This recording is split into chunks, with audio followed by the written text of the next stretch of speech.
আপনারা সকলে হাত তুলে বলুন, সুদ খাওয়া হালাল না হারাম? জোরে বলুন, হারাম। আপনি বলেন আর না বলেন, কোরআন বলেছে ওয়াহাল্লাল্লাহুল বাইয়া ওয়া হাররামার রিবা।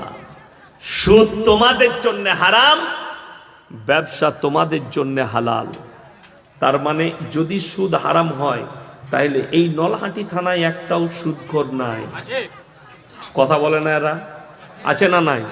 আচ্ছা বলুন, হারাম জানার পরে আল্লাহ যেটাকে হারাম করেছে, এইটা যদি কোনো মুসলমান খায়, সে আল্লাহর সঙ্গে যুদ্ধ ঘোষণা করলো না করলো না?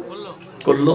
আল্লাহ রসুলের হাদিস, কেউ যদি 1 টাকা সুদ খায়, সব থেকে নিম্ন স্তরের পাপ হচ্ছে নিজের মায়ের সঙ্গে 36 বার জিনা করার সমান পাপ।